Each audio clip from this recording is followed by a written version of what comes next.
Hey everyone, welcome to Locked On Lakers for Friday. Brian Kamenetzky, Andy Kamenetzky. LeBron versus Steph lives up to the billing, but the Lakers fall short on Thursday night. Break it down next.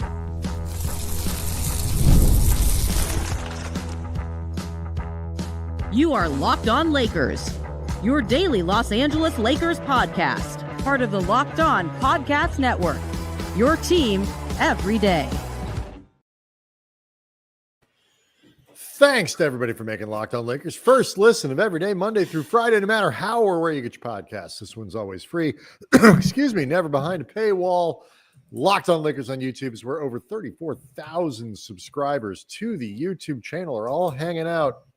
And quite frankly, Andy, a little disappointed in what happened Thursday night. The Lakers, they lose to the Warriors at the Crypto. Rare home loss for the Lakers, 123-116, the final score. It's not a good night. But we will start the LeBron Steph part definitely lived up to the billing. It was just the rest of the team in a variety of ways that didn't quite get it done for the Lakers. Do want to let everybody know that today's episode is brought to you by FanDuel. Right now, new customers can get $200 in bonus bets when your first $5 bet wins. We'll get to Luka. We'll get to the bench. We'll get to the offensive rebounding issues. Defensive rebounding, the offensive rebounding of the Warriors.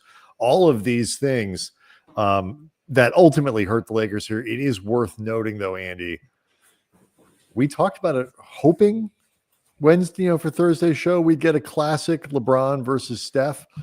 We were hoping maybe this could be the kind of thing that is a first-round matchup, so we could get one more playoff version of LeBron versus Steph. And if this is what it's going to look like, I definitely hope it happens in the playoffs. It was everything it was cracked up to be. Well, let's be clear. Short of the game.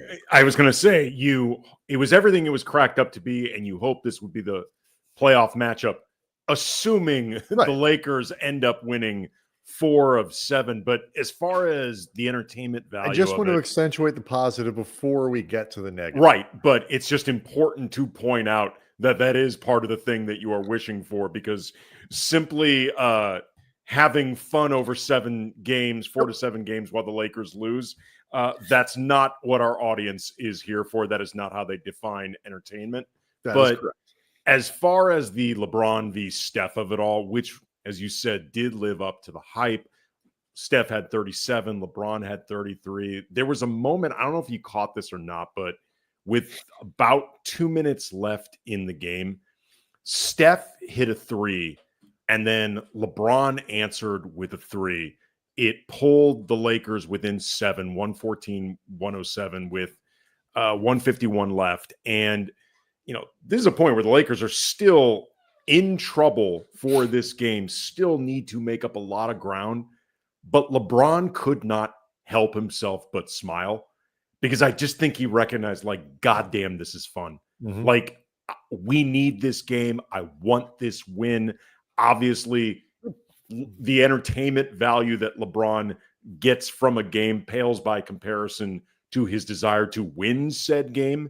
But LeBron even recognized, holy bleep, man, this is the good stuff. Yeah, for sure. It is so easy. We talk about it all the time. It is easy to be cynical in sports media. Quite frankly, it often pays to be cynical in sports media, media generally. I don't think that is a secret. And we live in a deeply cynical time. You're giving the Jerry Maguire speech right now. I am. I need you to help me help you, Andy. Is this a cynical world, Brian? It is a cynical world. Who's coming with me and bringing a fish? It's just important to step back and appreciate what makes sports fun. Not everything has to be count the rings, and not everything has to be, well, if it doesn't end in a title, it's useless. It's sometimes watching people who are some of the best to ever do it. It's just, that can be the enjoyment.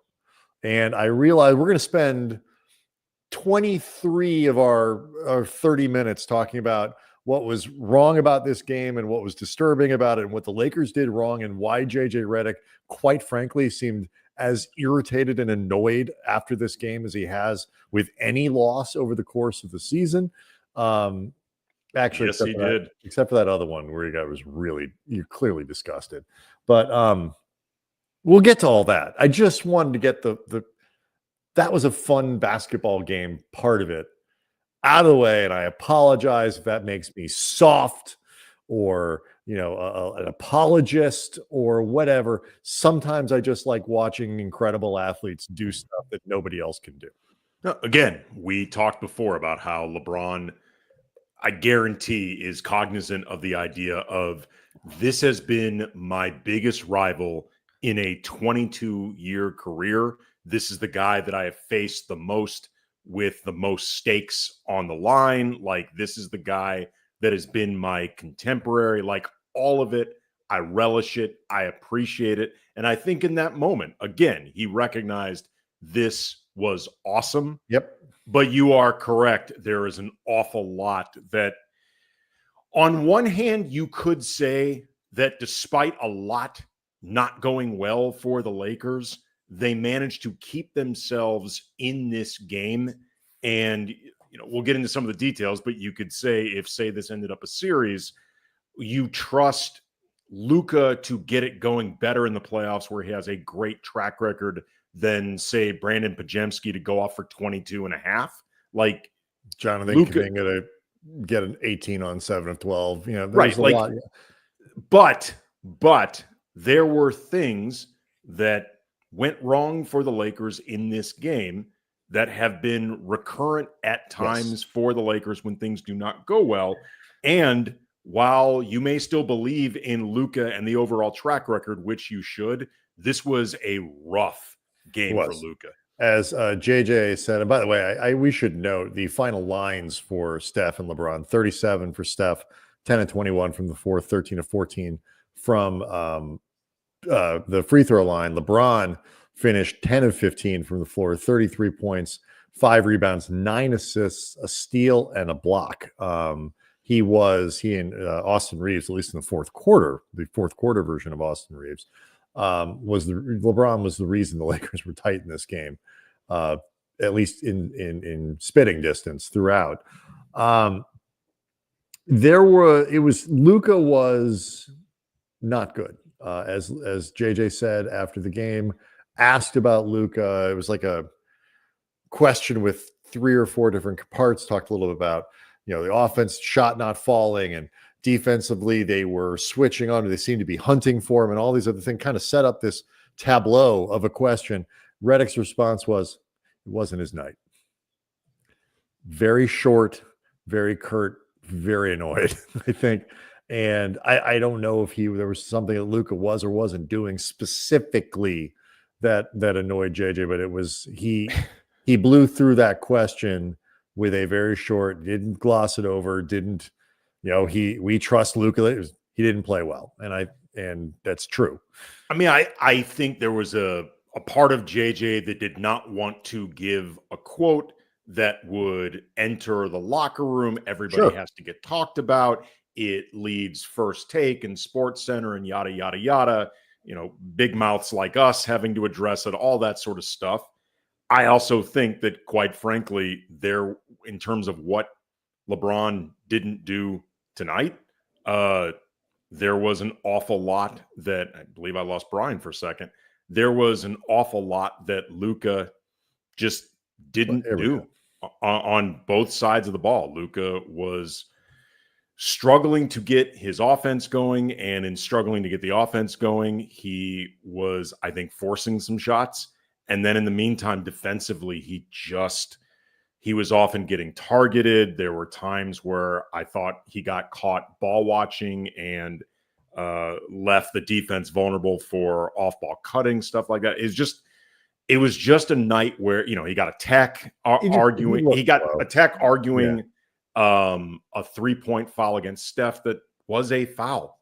Like, it Was Yeah, I a mean, foul. he was arguing that Steph kicked out his leg, and Which I don't. he really didn't. It's the wrong time to do that All anyway. right, he wasn't. That was a frustration tack. It was Mhm. a T because he was angry with how he was playing. I just I'll read some numbers when we get back of the slump that Luka is currently in, but we've seen enough of him to know like he's not fast. He's never looks like speedy around the floor, but there are nights when he looks spry, when he looks active, when he, by his standards, he's moving with some quickness, short distance, short space quickness. He's got, none of that was there on Thursday. He looked tired. He looked heavy. I don't mean like he's too fat kind of heavy. He just looked heavy. Everything was weighty with what he was trying to do. Easy, Nico. I know that none of these words. It's like we need a new vocabulary for these things. I can't even say weighed down. That doesn't help either. No. But I hope people understand what I'm trying to do. He looked like It's just a night where he was weighed down. Is that what you're saying? I tried to avoid it, but he looked like I do when I like walk the track with ankle weights on. Mhm. Just you're not moving quite fast enough. And He calls those ankle weights his calves. It is kidding. I'm kidding. I'm joking. It is it's indicative of a slump that he is in that is problematic for the Lakers, and I'll explain why next.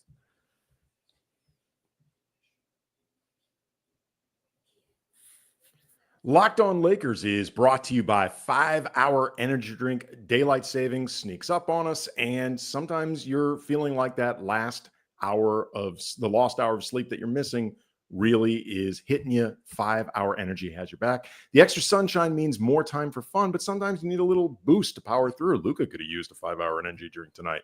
Whether you are staying up late to watch the NCAA tournament or squeezing in a round of golf after work, like Austin Reeves, or just trying to keep up with your busy day, 5-Hour Energy gives you... Is he going now? Golf? Not now. Golfing now. Quick, refreshing, but he loves to golf. Refreshing pick-me-up whenever you need it. Thinking about getting outside for a hike or for a run. I'm not going to make the Luka joke. Tropical Burst is the go-to for a quick boost, and it's convenient whether you're at a game or a quick 9. Traveling. 5-Hour Energy is easy to grab, keeps you feeling refreshed. Head to 5hourenergy.com to find over 15 flavors to choose from, including watermelon, blue raspberry, peach mango. Love that combo. And you can even build your own 12-pack or 24-pack delivered right to your door. If you need one now, grab a 5-Hour Energy shot at your local grocery or convenience store. They're everywhere. Stock up today and stay energized. Locked On Lakers also brought to you by WayFair. Spring is here, and that means it's home project season. Whether you're refreshing a room or tackling a full renovation, WayFair is the best kept secret for all things home improvement. Small updates like stylish cabinet hardware to major upgrades like new vanities, sinks, or outdoor lighting.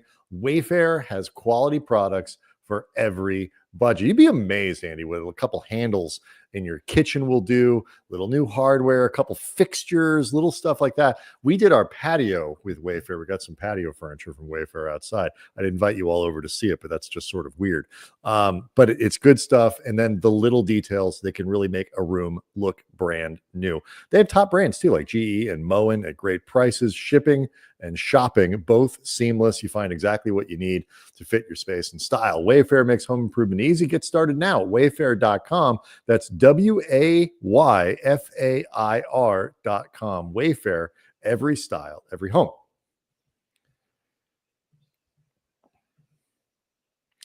So it seemed bad, Andy, when Luka only made one of his 3-point attempts on Monday against Houston, but it got worse against the Warriors on Thursday when he didn't make any of them. So if you go back to his last 3 games, you're looking at 0 of 6 from 3, 1 of 7, and 2 of 9. The game before that, he was 4 of 12.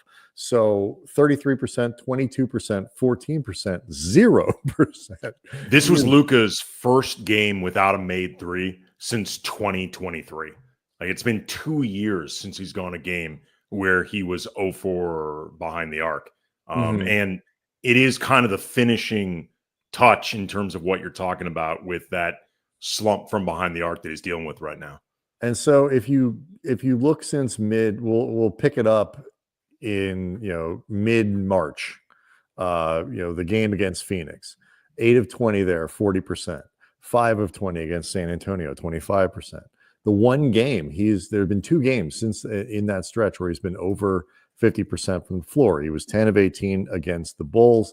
He was 11 of 21 against the Pacers. Every other game since March 16th, he has been under 50%. And in 1, 2, 3, 4, I'm making sure I'm not miscounting, 5 of them, he's been at under 40%. Under 40%. When your star, I mean, he is as close to a high volume shooter as this team has. To his credit, he's not putting up 25, 30 shots a game while he does this. He was 17, 16, 18 in his last 3. But still, when your offense is kind of built around one guy who is going to take a lot of shots, is going to have the ball in his hands a lot. It does gum up the Lakers offense when Luka is this inefficient. Yeah, and he did some other good things. He did offensively in terms of setting up teammates. He had, I believe, 7 assists tonight, and could have had more if more shots were dropping. And he clearly was not. Just to make sure it does not sound like we are piling on Luka. He had company in terms of other guys not making open shots. Like the Lakers had no scoring off the bench of any kind. Excuse me, Andy, they had 7 points, I believe, as a team. Yeah, they had 7 points between DFS, Vando, Gabe, and Jordan Goodwin. And 3 field goals, 1 of 11 from 3-point range. Right. And I was going to say Gabe and DFS were a combined 1 of 10 from behind the arc. And surely some of those were off passes from Luka. It's interesting. DFS followed up one of, if not the best game he's had as a Laker against Houston, with one of the worst that he's had against the Warriors tonight. So, there were other guys who had an opportunity to step up that didn't. But to your point, when Luka's shot is not falling and, his line 19 points, 6 of 17 from the field, like, it's not very good. And in a lot of ways, it was kind of backloaded. Like it took Luka a while to even get that good. When you're talking about the guy that is, as JJ Redick said, the number one conveyor of offense, the guy that is going to be controlling the offense the most, the guy that is, even as the shot disbursement, and this is a good thing, the allocations of shots has started to even out a bit more. When it's not falling for Luka, you just feel it across the entire offense. Yeah, and it needs to get better. And I personally, I don't think he's healthy. I mean, I don't think it's, he was warm. He finished the game the other night with like a big wrap around his elbow, and it was wrapped up in pregame, and he's playing, and I think he's trying to work through it. I don't think this is an issue of, he's not trying. He's suddenly, deeply flawed as a player. He's exactly the same guy that has been dominant in the league.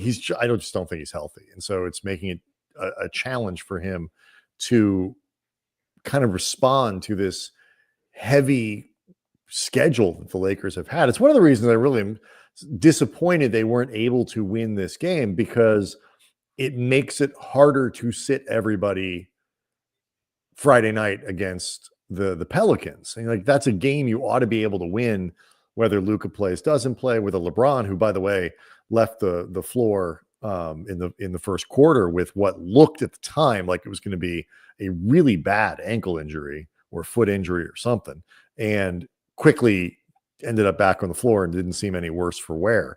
But I actually thought he got the wind knocked out of him. And I was concerned where LeBron was grabbing. I was concerned it was the groin again. Yeah. And then I was like, oh, he was sort of holding us, but like when he hit it, looked like on the replay, it looked like he sort of got his foot almost like jammed into the ground. Like there was just he was hitting pounding the floor in some pain, and needless to say, that was terrifying.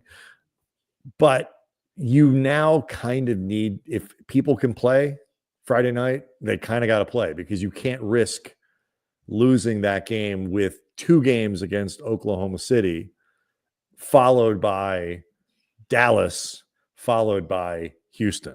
That is too hard. You're trying to stay in that 3-4 range. You don't want to fall down to 5. You certainly don't want to threaten getting anywhere near the play-in with a bunch of losses in a row. You got to make sure you win the game against the Pelicans. And so they're going to have to turn around and play guys. And so that part of it's disappointing. They just need more from Luka. He is providing the rebounding. He's providing the assists.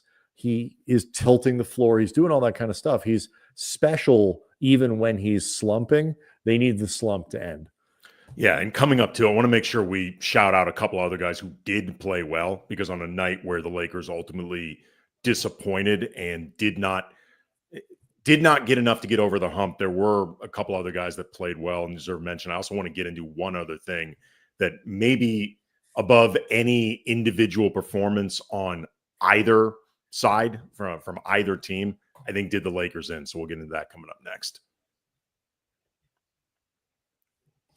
Locked On Lakers is brought to you by Open Phone. Running a small business means you're wearing a lot of hats. Your personal phone becomes your business phone, and before you know it, you're juggling customer calls day and night. And as your team grows, it becomes impossible to manage everything with just a personal number. And that's where Open Phone comes in. It's the #1 business phone system designed to help keep your work and your personal life separate. For just $15 a month, the cost of a few coffees, you can get complete transparency and visibility into everything happening with your business phone number. Open Phone works through an app on your phone or computer and integrates with tools like HubSpot and hundreds of others. It also uses AI-powered call transcripts and summaries, so you'll have a rundown of your calls and action items the second you hang up. And if you miss a call, not a problem. Automated messages are sent directly to your customer, ensuring you never miss an opportunity to engage. Right now, Open Phone is offering new customers 20% off for your first 6 months when you go to openphone.com/LockedOnNBA. That's openphone.com/LockedOnNBA for 20% off 6 months. Openphone.com/LockedOnNBA. And if you have existing numbers with another service, Open Phone will port them over at no extra charge. And I'd be remiss if I didn't note that Locked On Lakers is not just a show that you can subscribe to on iTunes or Spotify or YouTube, where many people are watching live as we speak. It is also a newsletter. Some people just love getting mail. And Locked On Lakers can be delivered to you every single day in the form of a newsletter. You go to LockedOnDaily.com, you click on Locked On Lakers, and 5 days a week, you get the Locked On Lakers newsletter delivered to you. Analysis from us and from the rest of the network. Great way to keep up with what's going on in the NBA. You had a point that you wanted to make about why the Lakers lost this game. I think we might be on the same page here, but I'm curious if we're both pointing to the same thing. The rebounding battle, and then in particular, the second chance points battle was a big, first of all, that was a big reason that despite the fact that the Lakers ended the first quarter, I want to say shooting 30-ish% from the field and 20-ish% from behind the arc, and they had not gotten to the line at all, they were able to stay in the game because A, they were doing a good job taking care of the ball, and B, they were making the most out of their opportunities on the offensive glass. They won the second chance battle 10-2 in the first quarter, and 10 second chance points is a lot in one quarter.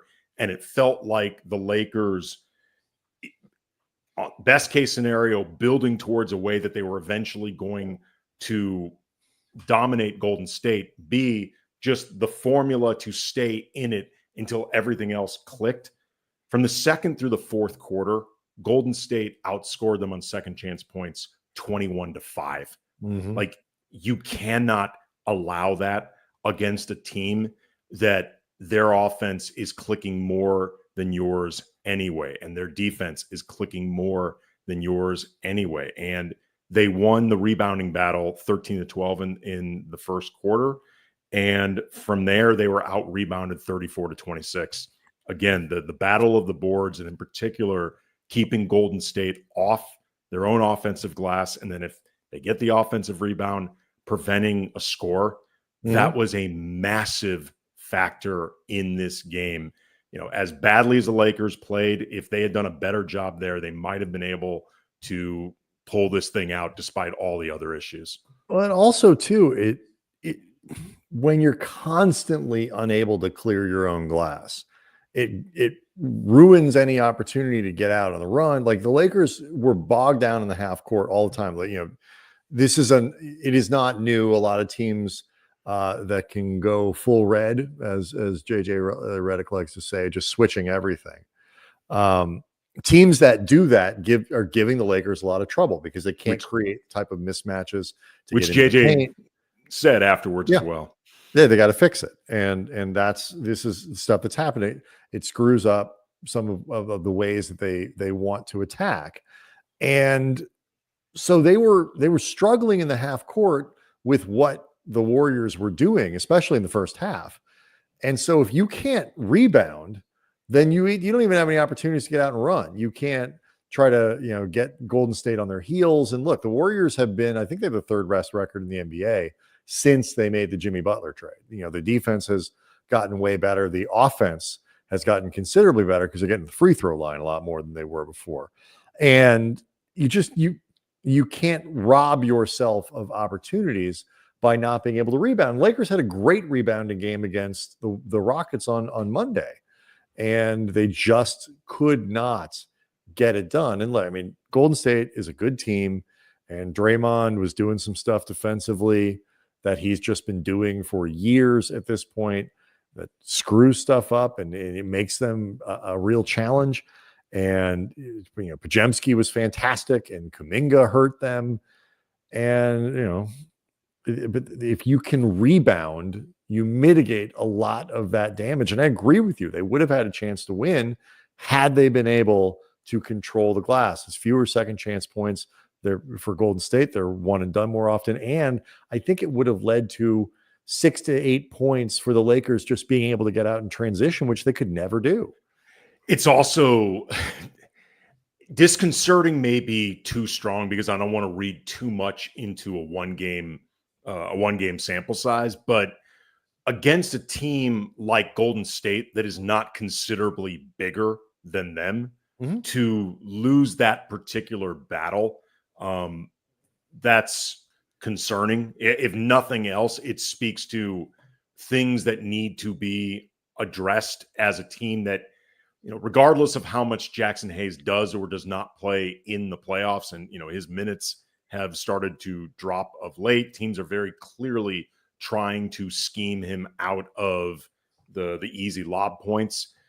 They're going to be a smaller team regardless for most of the time, because getting their best players on the floor, unless the matchup absolutely dictates Hayes has to be out there just because you need pure size. Most of their best players, it's going to be playing a lot of big forwards. You know, their closing lineup most nights is going to be LeBron, Luka, Austin, DFS, Rui, because those are your 5 best players on this team.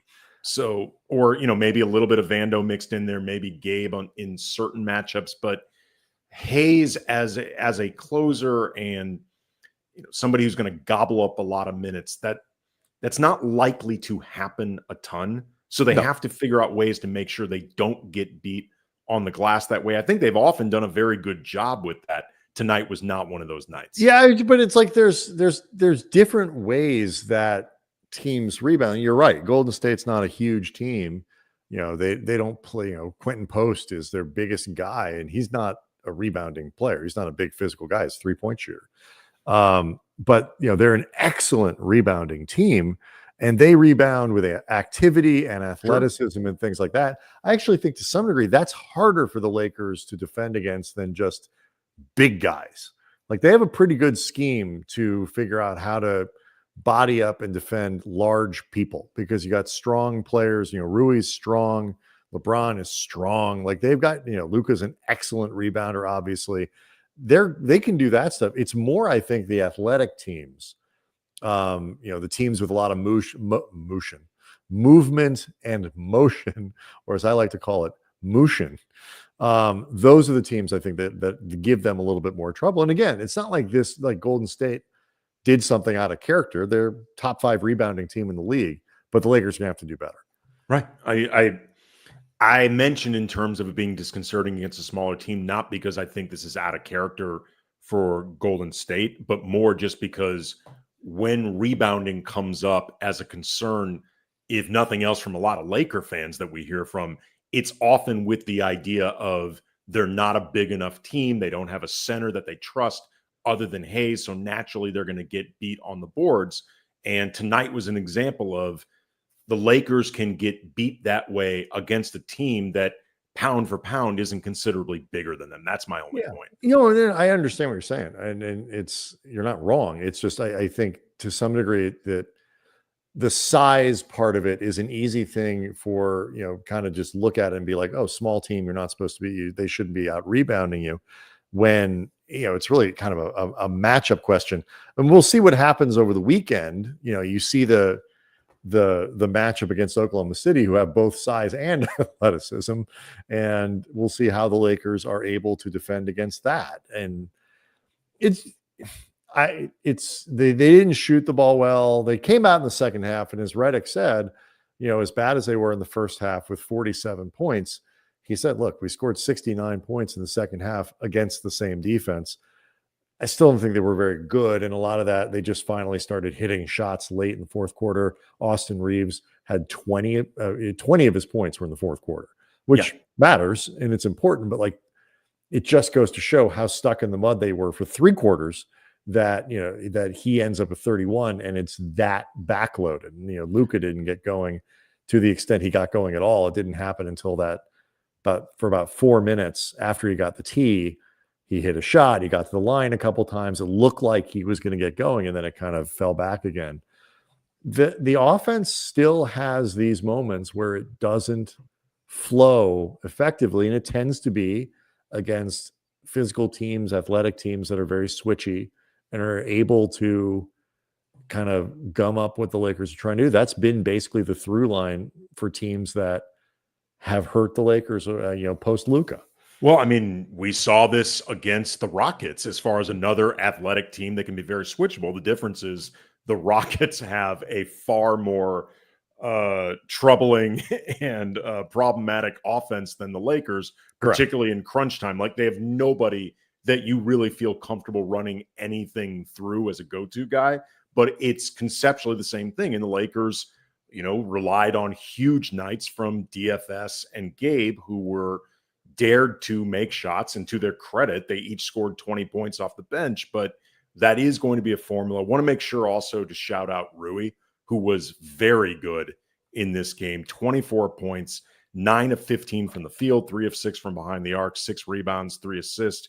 Rui actually played a very big role in the first half of just keeping the Lakers in this thing. Also, 15 shots. I will make my at least twice weekly PSA, get the guy more shots. Like good things tend to happen when Rui gets more opportunities. Like he's a really, for the most part, very efficient scorer, but there's only so much efficiency you can get out of him on those nights where he only gets 7 field goal attempts. Make it more like tonight. I think you're going to generally be happy. He did a good job, by the way, in the first half too. Identifying that Steph was often the guy guarding him and that Steph is way too small for that. Way too small. And he abused it. Quick update on where things are in the standings following this game. This game will test my theory as to Adam Silver canceling the season, the rest of the regular season, as soon as the Lakers and Warriors would be matching up with each other. That is technically true after Thursday's game. So we'll see if they get a stop the count from the commish. Otherwise, the Lakers slide to 4th, a half game behind Denver. Do keep in mind the Lakers have the tiebreaker over the Nuggets, or should maintain the tiebreaker over the Nuggets. And we'll have a chance to get back into a statistical tie tomorrow night, or I should say tonight, depending on when you're listening, against the Pelicans. The Warriors move up to 5th. Memphis is now 6th, thanks to a Ja Morant game-winning bucket on Thursday. So things remain extremely tight. The Lakers are only a game and a half out above Minnesota, who is currently occupying the 7 spot.